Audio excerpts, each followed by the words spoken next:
Hi everyone! I'm showing you in this video yung mga plants na pwede nating itanim sa labas. Pwede silang gamitin as fence.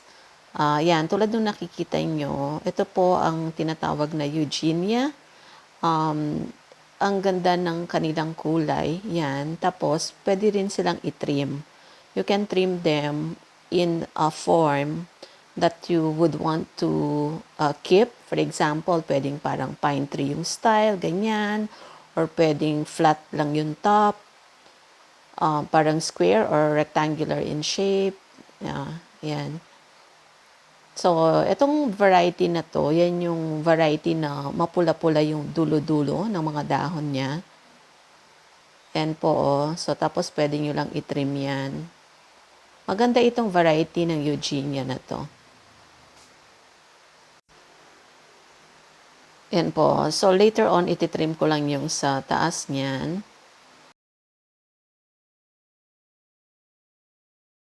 So, this is another variety of Eugenia. As you can see, the colors are different. It's predominantly lemon lime and parang orange in color as compared to this one na red and orange. So, yan, no? Pag tinanim po natin sila na magkakadikit, they look pretty. Hindi lang magkakaparehas yung size nila because we planted them at different times. So, but if you plant them at the same time, definitely the height will be the same. And this one is another plant outside. Unfortunately, I can't remember the name, pero maganda rin po siya. Look at the beautiful purple flowers. And so, yung mga light yellow, yan yung mga bagong labas na mga dahon. And this part is vacant. So, tatamnan ko to later ng another Eugenia plant.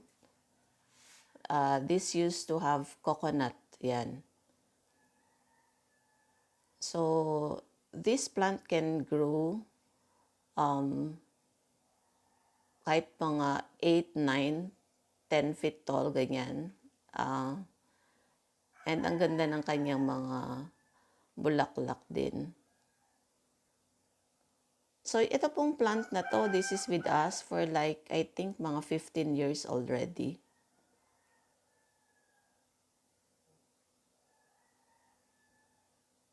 Ayan po, 'di ba? Sobrang taas na niya. So, ititrim ko lang 'yan later.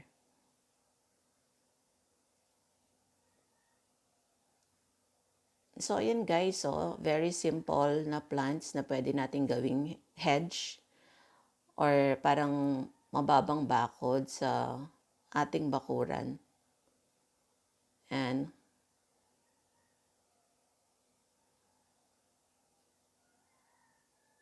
so, ito ang mga halaman sa kabilang side ng aming bahay, guys. Ayan.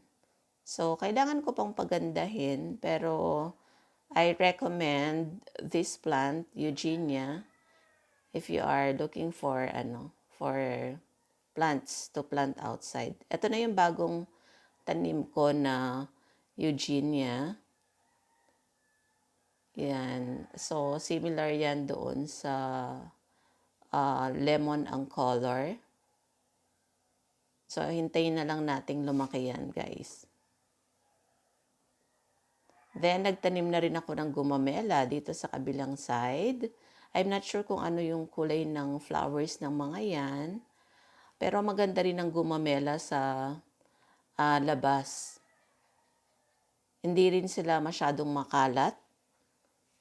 So, tingnan natin kung gaano ito lalaki in 1 or 2 months.